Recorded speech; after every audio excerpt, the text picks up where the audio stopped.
to New York tomorrow. What? Shooting? No, tomorrow? No? No. You sure? It would be me, so no. All right. I don't know who was shooting in New York and work together. I heard on one of the many Glee forum blogs that you guys were starting shooting tomorrow in New York. No. We start production 2 weeks. A week from Tuesday. In New York? In Los Angeles. On our sets. Now, how much of it is going to be shot in New York? We're talking about it. I mean, obviously Rachel's life is going to be in New York, and so we're building these sets, which are really beautiful of Nyada at school. And so the thought is maybe to do something like they did with ER, where they would go.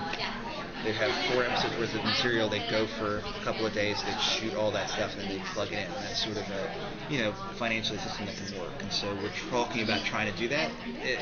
That would be the ideal. And just get a couple of studios out there, and it's beautiful, and you get the idea. I mean, right now we have those things written into the script, but we don't know if it's going to work out. Has Kate come in, or Sarah Jessica come in for everything yet? She comes in for a fitting next week, I believe, Kate. Sarah Jessica won't start until a couple episodes later. So Kate will be in, but she's certainly very heavy in the first couple episodes, and she's really good. The character's really fun, and I hear she's very excited. I'm excited to meet her. And so she'll be. I think she's in for a fitting next week. When you, go ahead. You sure? Yeah. When you came towards the end of season 3, and it was dawning on you, okay, these kids are graduating.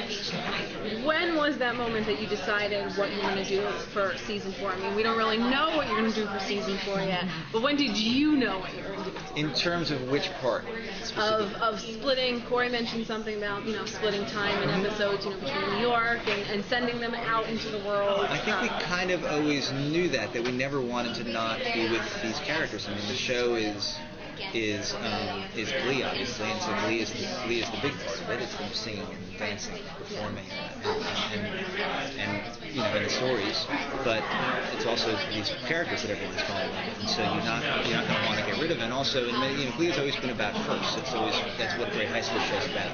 And so now we have these new first roles. We have what's it like to your first week of college, and you were a huge star when you came back. And now you're in New York, and you're not in Long Island. A lot of people here are just as passionate as you, maybe even as talented. And so what's that like? What's your first roommate like? What's your first week? What's the first week of school in high school starting when you didn't get into college for someone like her? What's that like? What's that experience like? And so we really want to explore this new set of first for all these characters and see sort of where it takes them and see how they're challenged by it. And it's hard. It's going to be hard for them, as it should be. In the same way it was hard when we first met them when they were sophomores in high school. Now when you're a freshman in college or of that age, it's a different challenge.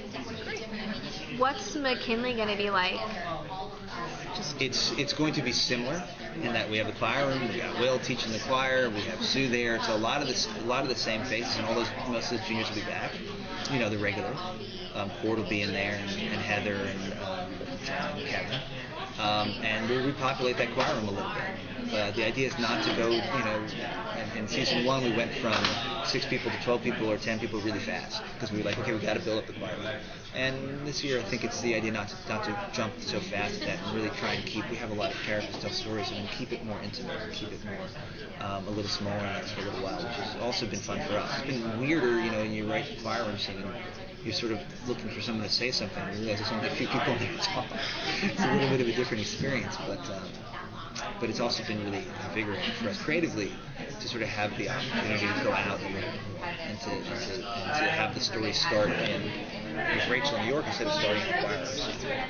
Who do you see more as, or who will we see more as like a leader like Rachel and Finn were? I know probably Jenna, because it was sort of touched upon in the last few episodes, but which guy do you think is going to step up?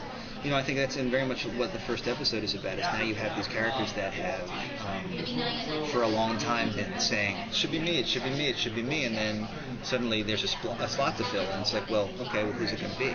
And it's a challenge to see who can really step into that spot, and the competition that rises from it, and it's a big part of it. Who is that? new Finn, new Rachel? Who would else be different? Is that one of the reasons why Kurt didn't get into Miata? So he could still be a major part of what was going on in Finley? Kurt didn't get into it. This is like my third bottle of water. Got Good him. for you. No longer. I feel bad about the last thing. But so, no, I mean Kurt didn't get into Yada because that's what happened.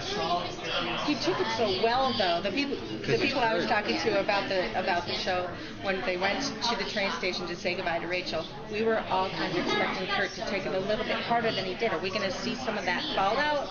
I think that with that train station, he knew what Rachel, his best friend, was going through, and he knew it wasn't about him, and so there was no reason to make it about him there. I think that for him, there was something on the table that for me that there's love and there's dreams as you see them in high school, and it's very specific. And the love that you see in high school is the love that Finn and Rachel have, where the girl gets the guy and you love each other, and you get married and it's great. And then there's adult love, which is what it looks like on that last episode when Finn says, we shouldn't be together, go away.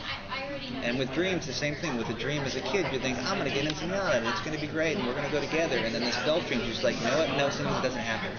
And you have to find some new way to have your dream, a new way to live your dream. And so for Kurt, she had to face what adult love was, and he's had to face what adult dreams are. And so he's going to have to refine a dream and rebuild that idea of what it's going to be for himself. And if anybody can do it, it's Kurt. He's probably the strongest character on the show in terms of his resilience.